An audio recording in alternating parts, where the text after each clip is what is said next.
सर्वांना नमस्कार, सुप्रभात. 2 दिवसापूर्वी युनिफाईड पेन्शन योजनेवरती मी भाष्य केले होते आणि त्याला चांगला प्रतिसाद मिळाला. जवळपास 1200 लोकांनी तो व्हिडिओ बघितला. त्याबद्दल मी सर्वांचा आभारी आहे. काही क्वेरीज माझ्यापर्यंत पोहोचल्या आणि त्यामुळे त्या क्वेरीजचा रिप्लाय देणं मी माझे कर्तव्य समजतो. मुळात युनिफाईड पेन्शन स्कीम जी केंद्र शासनाने आणि महाराष्ट्र राज्याने जाहीर केली ती जवळपास NPS सिस्टीम जी आहे, नॅशनल पेन्शन सिस्टीम, या योजनेचं रिप्लेसमेंट आहे. अर्थात दोन्ही योजना ह्या कार्यान्वित राहणार आहेत. ज्यांना ज्या प्रकारचं ऑप्शन द्यायचं आहे त्याप्रमाणे ते देतील. आता मुळात नॅशनल पेन्शन सिस्टीम आणि आता जाहीर झालेली युनिफाईड पेन्शन योजना, मग ही युनिफाईड पेन्शन योजना महाराष्ट्र राज्य विद्युत मंडळ म्हणजे तत्कालीन महाराष्ट्र राज्य विद्युत मंडळ आणि उत्तराधिकारी कंपनी म्हणजे MSEB holding company, Mahapareshan, Mahavitaran आणि महानिर्मिती या कंपन्यांना लागू करता येईल का, हा मुळात प्रश्न आहे. अर्थात युनिफाईड पेन्शन योजना जी आहे ती स्टेट गव्हर्नमेंटच्या कर्मचाऱ्यासाठी आणि सेंट्रलनी जी जाहीर केली ते सेंट्रल गव्हर्नमेंटच्या एम्प्लॉयसाठी. त्याच्यात सध्या तरी अष्टवाईल MSEB किंवा सक्सेसर कंपनीज यांचा समावेश नाही. पण यांचा समावेश होऊ शकेल का, याच्यासाठी उत्तर आहे होऊ शकेल. कारण अष्टवाईल MSEBचं जेव्हा ट्रायफर्केशन झालं त्यावेळेला महाराष्ट्र शासनाने जी संपूर्ण मालमत्ता आहे ती टेकओव्हर केली आणि नंतर मग 4 कंपन्यांमध्ये ती विभाजित केली. माझ्याकडे 4 जून 2005ला जी अधिसूचना जाहीर झालेली आहे ते मी तुम्हाला वाचून दाखवतो. क्रमांक रिफॉर्म 1005/प्रक 9061 कंसामध्ये 2 ऊर्जा 5 ज्या अर्थी विद्युत अधिनियम 2003 च्या कलम 131 उपकलम 1 अन्वये प्रदान करण्यात आलेल्या अधिकारांचा वापर करून उद्योग, ऊर्जा व कामगार विभाग अधिसूचना क्रमांक रिफॉर्म 105/प्रक 9061 कंसामध्ये 1 ऊर्जा 5 दिनांक 4 जून 2005 रोजीच्या अधिसूचनेअन्वये महाराष्ट्र शासनाने दिनांक 4 जून 2005 पासून महाराष्ट्र राज्य विद्युत मंडळाची या तारखेपूर्वी असलेली सर्व मालमत्ता, अधिकार व दायित्व महाराष्ट्र शासनाकडे सोपवले आहे असे निर्देशित केले आहे. आणि या अर्थी महाराष्ट्र शासनाकडे सोपवण्यात आलेली सदर मालमत्ता 4 शासकीय कंपन्यांकडे दिनांक 6 जून 2005 पासून हस्तांतर करण्यासाठी तयार करण्यात आलेल्या हस्तांतरण योजनेअंतर्गत सोपविणे उपयुक्त आहे असे शासनाचे मत आहे. थोडक्यात ह्या ज्या 4 कंपन्या आहेत ह्या शासकीय कंपनी आहेत, register under companies act under section 617 of the companies act. मग ह्या शासकीय कंपन्या जर आहेत म्हणजे त्याच्यावरती संपूर्ण शासनाचा कंट्रोल आहे, ताबा आहे, तर त्या केसमध्ये आपल्याला आपली ही जी युनिफाईड पेन्शन योजना आहे ही युनिफाईड पेन्शन योजना सध्या अस्तित्वात असलेल्या कर्मचाऱ्यासाठी लागू करता येईल असं माझं मत आहे. आणि त्याच्यासाठी संपूर्ण संघटनांनी प्रयत्न करणे गरजेचं आहे. जर महाराष्ट्र शासनाने युनिफाईड पेन्शन स्कीम या 4ही शासकीय कंपन्यांसाठी मंजुरी दिली तर आपल्या जे एक्झिस्टिंग कर्मचारी आहेत 73,532 या कर्मचाऱ्यांना फायदा होऊ शकेल. याच्यामध्ये जवळपास 1,693 कोटी प्रत्येक वर्षाला CPFचं कॉन्ट्रिब्युशन येते, म्हणजे एम्प्लॉयर्स अधिक एम्प्लॉईजचं कॉन्ट्रिब्युशन येते. आणि समजा जर राज्य शासनाने त्याला मंजुरी दिली तर याच्यातला अर्धा भाग म्हणजे एम्प्लॉयर कॉन्ट्रिब्युशनचा जो भाग आहे तो भाग युनिफाईड पेन्शन स्कीममध्ये वळते करण्यात येईल. आणि हे जवळपास 846.5 कोटी एवढा अमाऊंट येतो. आणि गव्हर्नमेंट कॉन्ट्रिब्युशन या युनिफाईड पेन्शन स्कीममध्ये 18.5% म्हणजे जवळपास 1,566.075 कोटी एवढा त्या ठिकाणी अमाऊंट डायवर्ट होईल. आणि ही जी आहे प्रत्येक वर्षाला 2,412.57 कोटी एवढी रक्कम युनिफाईड पेन्शन स्कीमच्या कॉर्पसमध्ये राहील. आणि असं प्रत्येक वर्षाला ती क्युम्युलेटिव्हली वाढत जाईल. आणि रिटायर झाल्यानंतर युनिफाईड पेन्शन स्कीमच्या योजनेप्रमाणे 50% ऑफ बेसिक आणि त्याला ॲप्लिकेबल असणारा DA मिळेल. आता हे 73,532 जे एक्झिस्टिंग एम्प्लॉई आहेत त्यांच्यासाठी हे आहे. आता असा प्रश्न उपस्थित होतो की जे रिटायर्ड लोक झालेले आहेत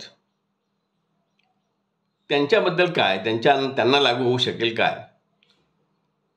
अर्थात हे सर्व संघटनेवर अवलंबून आहे आणि संघटनांनी प्रयत्न केला तर या सर्व गोष्टी होऊ शकतात. आता माझ्याकडे जी माहिती आहे त्याच्याप्रमाणे 1/9/14 पूर्वी 96,877 एम्प्लॉई रिटायर झालेले आहेत. आणि 1/9/14 ते 2023 पर्यंत 36,243 एम्प्लॉई रिटायर झालेले आहेत. म्हणजे जवळपास 1 लाखाच्या वर ही संख्या आहे. आणि सध्या यांना एम्प्लॉईज पेन्शन स्कीम म्हणजे मी स्वतः इन्क्लूड धरून तर EPS 95ची जी काही पेन्शन योजना आहे त्या पेन्शन योजनेमध्ये जी काही पेन्शन मिळते ती मिळते. आता आपल्याला जर युनिफाईड पेन्शन स्कीममध्ये स्विच ओव्हर व्हायचं असेल, कारण ही जी योजना आहे ही जवळपास BR 624मध्ये म्हणजे 2005च्या अगोदर जे योजना होती महाराष्ट्र शासनाची तशीच योजना ही युनिफाईड पेन्शन स्कीमच्या संदर्भामध्ये आहे.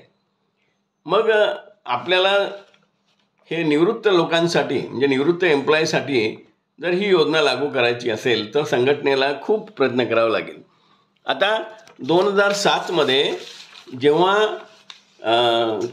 कंपनीला स्ट्राईकची म्हणजे संपाची नोटीस दिली होती त्यावेळेला Maharashtra state electricity distribution company limited ही हायकोर्ट बॉम्बेमध्ये रीट पिटिशन त्यांनी दाखल केली होती. आणि संपाच्या पार्श्वभूमीवर कोर्टाने आदेश दिले होते की तुम्हाला संप करता येणार नाही. आणि त्यांनी निर्देश दिले होते की शासन स्तरावरती एक समिती गठीत करा आणि त्यांचा निर्णय तुम्ही द्या. आणि त्याच्यानंतर शासनाने समिती गठीत केली आणि 16 फेब्रुवारी 2009ला शासनाने एक निर्णय दिला. तो निर्णय असा आहे बघा. पूर्वाश्रमीच्या महाराष्ट्र राज्य विद्युत मंडळाच्या कर्मचाऱ्यांना व वारस कंपन्यातील कर्मचाऱ्यांना शासकीय कर्मचाऱ्यांच्या धर्तीवर निवृत्ती वेतन योजना लागू करण्यात यावी अशी मागणी विविध कामगार संघटनांकडून वेळोवेळी शासनाकडे करण्यात येते. त्यांच्या मागणीच्या अनुषंगाने अभ्यास करण्यासाठी तसेच याबाबत प्रस्ताव राज्य शासनाकडे सादर करण्यासाठी व्यवस्थापकीय संचालक महाराष्ट्र राज्य विद्युत मंडळ सूत्रधारी कंपनी यांच्या अध्यक्षतेखाली समिती नेमण्यात आली होती.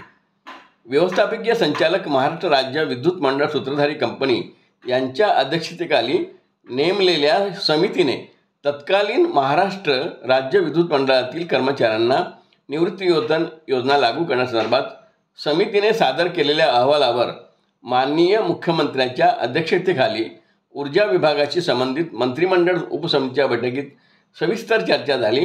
त्यामध्ये पुढील प्रमाणे निर्णय घेण्यात आला.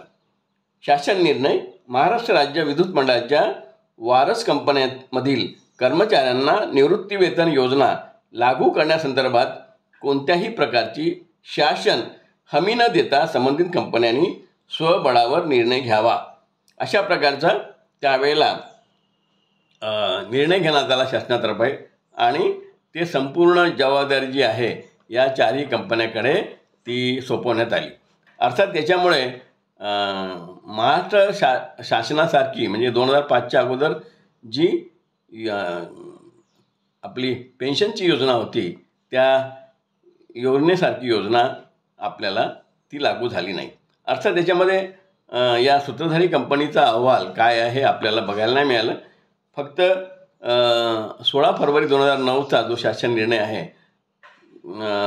तो बघायला मिळाला. आणि त्याच्यानंतर हायकोर्ट बॉम्बेमध्ये महाराष्ट्र शासनाने अफिडेविट फाईल केला आणि ती रिट पिटिशन डिसमिस झाली म्हणजे डिस्पोज झाली आणि तो कार्यक्रम संपला. त्याच्यानंतर मात्र याच्यावरती फार काही चर्चा नाही झाली 16 फरवरी 2009 नंतर. अर्थात आता जर लागू करायची असेल तर हा जो निर्णय आहे शासनाचा निर्णय हा बदलवावा लागेल आणि महाराष्ट्र शासनाने हा निर्णय रद्द करून युनिफाईड पेन्शन स्कीमसारखी स्कीम या सेवानिवृत्त कर्मचाऱ्यांना देता येईल का याचा जर अभ्यास केला तर आपल्याला ती पेन्शन योजना लागू होऊ शकेल. अर्थात त्याच्यासाठी खूप प्रयत्न करावा लागेल. आपल्याला जे सेवानिवृत्त झाले आहेत त्यांना एम्प्लॉयरचा वाटा म्हणजे 10% कॉन्ट्रिब्युशन जे आहे ते या फंडामध्ये टाकेल आणि 18.5% जे आहे ते राज्य शासनाला त्या ठिकाणी टाकावे लागतील. तर अशा प्रकारे जर ही योजना लागू करावायची असल्यास आपल्याला म्हणजे संघटनेंना अथक प्रयत्न करावे लागतील. त्याच्यासाठी शासनासोबत चर्चा करावी लागेल, शासनासोबत बैठक घ्यावी लागेल आणि हा प्रश्न मार्गी लावावा लागेल. आता BR 624 हा लागू होईल की नाही हा प्रश्न आहे. कारण हायकोर्टामध्ये त्यांनी आपल्या नागपूर हायकोर्टाने असं म्हटलेलं आहे की हा प्रस्ताव आहे, हे काही मंजुरी नाही आणि त्याला सुप्रीम कोर्टाने शिक्कामोर्तब केलेला आहे. आणि त्याच्यामुळे BR 624 ही योजना लागू करावायची असेल तर महाराष्ट्र शासनाची इच्छाशक्ती पाहिजे आणि ही इच्छाशक्ती असेल तरच लागू होईल. आणि म्हणून माझं असं मत आहे की ही जी युनिफाईड पेन्शन योजना आहे ही युनिफाईड पेन्शन योजना जर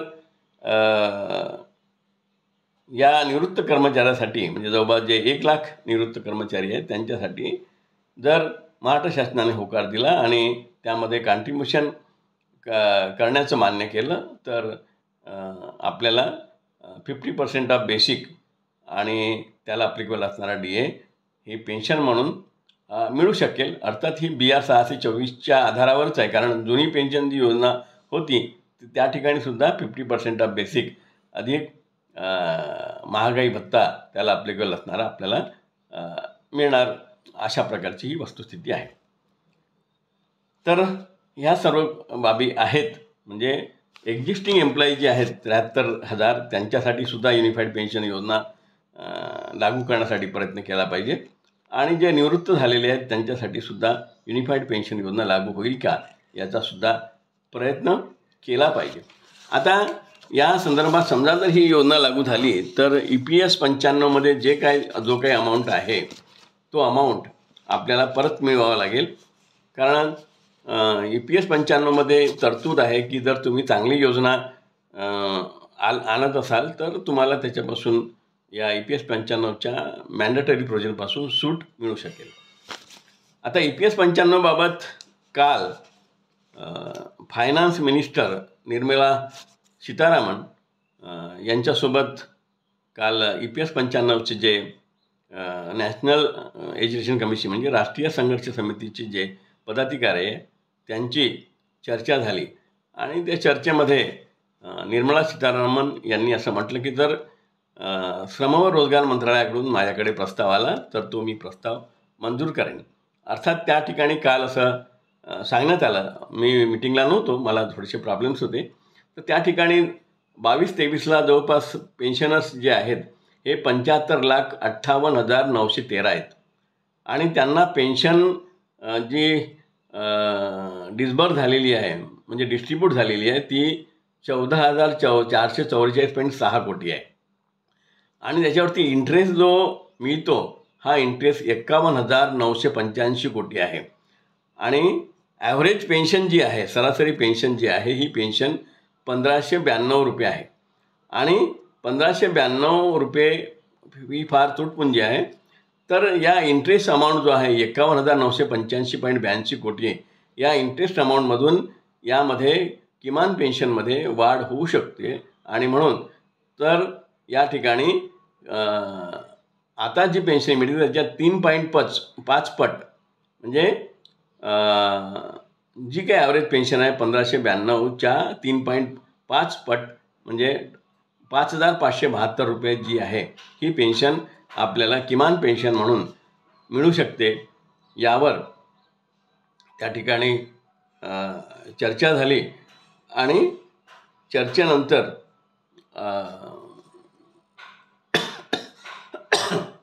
चर्चेनंतर यांनी निर्मला सीतारामननी सांगितलं की प्रपोजल आलं तर मी लगेच मंजूर करेन. आणि त्याच्यामुळे आता किमान पेन्शनमध्ये वाढ होण्याची शक्यता वाढलेली आहे. आणि किमान पेन्शन ही जी आहे ती जास्तीत जास्त आपल्याला मिळू शकेल. अर्थात त्याच्यामध्ये निगोशिएशन करण्याची गरज आहे आणि निगोशिएशन होईल. अर्थात आता आपण राष्ट्रीय संघर्ष समितीच्या व्यासपीठाच्या माध्यमातून फायनान्स मिनिस्टर यांची भेट घेतली आहे, त्यांच्याशी चर्चा केलेली आहे. चर्चा समाधानकारक झाली. बघू याच्यातून तोडगा निघतो की काय. तर या निमित्ताने आज एवढंच सांगायचं होतं आणि म्हणून हा व्हिडिओ मी आज प्रसारित करीत आहे. आपण या संदर्भामध्ये चांगला अभ्यास करून किंवा हे संपूर्ण व्हिडिओ बघून आपल्याला काय वाटते या संदर्भात आपण जर कॉमेंट्स केले किंवा माझ्याशी जर फोनवर बोलायचा प्रयत्न केला तर बरे होईल. आज तुर्तास एवढेच. पुन्हा दुसऱ्या व्हिडिओसाठी आपण लवकरच भेटू. धन्यवाद. जय हिंद, जय महाराष्ट्र, जय भारत. पुन्हा एकदा ज्या लोकांनी 2 दिवसाअगोदरचा व्हिडिओ बघितला त्यांचे पुनश्च एकदा आभार. जय हिंद, जय महाराष्ट्र.